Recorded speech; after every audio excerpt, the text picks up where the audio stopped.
Ya, Assalamualaikum warahmatullahi wabarakatuh. Kita hari ini kita akan diskusi hari ini yang sedang hangat itu adalah reshuffle kabinet. Ya, kalau berbicara reshuffle kabinet, berkembangnya isu-isu yang menyandra kementerian, apakah ada kaitannya dengan isu reshuffle kabinet? Sebut saja kalau Kementerian Pertanian itu dihajar dengan pemalsuan data pangan. Kemudian kalau di Menteri BUMN itu Adiana Napitupulu, salah satu kader PDI Perjuangan, juga menyerang kebijakan di Kementerian BUMN. Kemudian kalau berbicara tentang Menteri KKP sendiri, sebelum ada isu reshuffle, isu pembatalan atau pencabutan pelarangan cantrang sama isu ekspor bini lobster atau benur itu menjadi salah satu isu hangat yang dikembangkan. Ya, jadi dalam beberapa hari ini kan sangat dinamis sekali ya isunya. Sebenarnya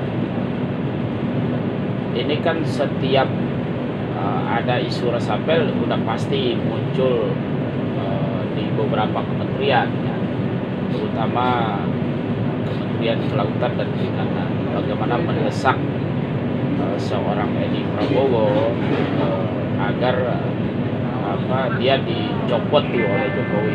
Nah, dalam konteks hari ini isu cantrang dan isu benih lobster itu kan menjadi senjata tuh untuk ya katakan untuk mendelegitimasi kepemimpinan Edi Prabowo begitu ya. Kemudian itu dikaitkan dengan isu reshuffle. Nah, ketika Pak Jokowi berbicara tentang atau gimmick marah Pak Jokowi, kemudian itu ditafsirkan akan ada reshuffle, akan ada pergantian menteri, akan ada macam-macam lah gitu ya. Nah, kemudian muncullah kekuatan-kekuatan ini dari belakang untuk mendorong itu. Nah, gitu kan.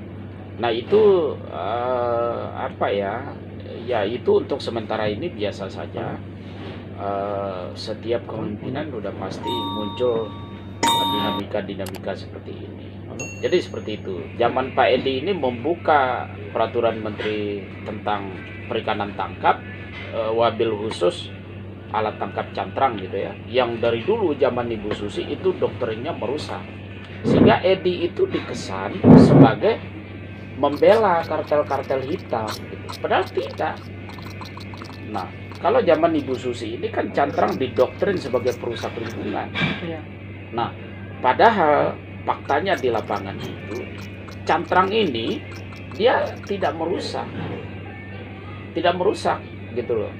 Nah, sehingga itulah dasarnya Pak Edi untuk melakukan revisi terhadap peraturan perikanan tangkap. Iya, jadi begitu. Tapi konteks kita lihat dengan isu reshuffle ini kan semacam setelah kemenangan Joko Widodo ini kan ada pergolatan atau tarik menarik kepentingan pendukung Joko Widodo itu sendiri. Misalnya, bayangkan kalau Kementerian Kelautan dan Perikanan berbicara tentang Susi hari ini, Susi juga tidak menutup kemungkinan terlibat di dalam proses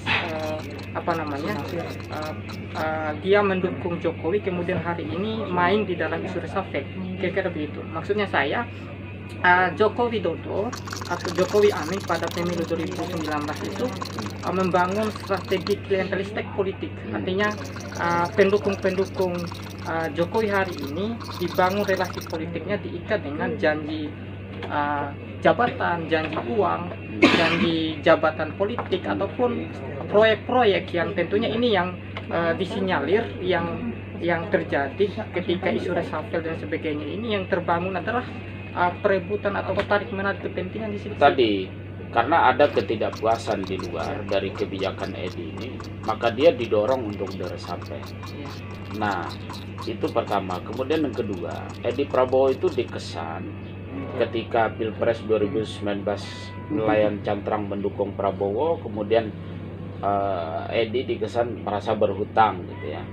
Nah, itu realitas politiknya seperti itu. Artinya arah politik nelayan itu ya sebenarnya tergantung dari kebijakan itu sendiri, tergantung dari kebijakan yang mengarahkan mereka. Apabila sekarang misalnya kebijakan tetap melarang, maka nelayan juga tetap melawan.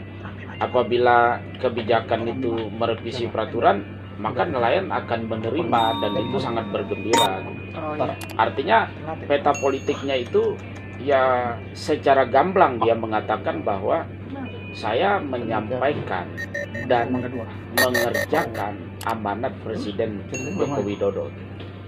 Misalnya berkomunikasi dengan nelayan, kebijakan kesejahteraan nelayan, pembudidaya. Berarti dia menjalankan apa yang diamanatkan oleh Jokowi. Dan saya kira itu saat ini tidak yakin kalau Edi itu akan diresapel. Nah, itulah yang terjadi selama ini. Kunci Edi Prabowo ini ada di Prabowo Subianto. Nah, ketika misalnya Menhan ini diresapel, ya kan, maka Edi resapel atau tidak diresapel dia akan tetap mundur mengikuti Prabowo Subianto. Oh. Kira-kira begitu tuh analisis politiknya. Nah, itu juga maksudnya saya terjadinya pergolakan di kabinet hari ini karena masuknya Prabowo sebagai atau Gerindra, partai Gerindra yang dulu lawan tarungnya Joko Widodo kemudian masuk di kabinet pemerintah, dan di situ juga yang kita rasakan yang menjadi, kalau kita tarik itulah pemecah yang mendasari konflik ataupun isu-isu yang berkembang hari ini juga. Jadi kira-kira itulah. Oke, terima kasih Bang Ya. atas waktunya bersama Politika Institute.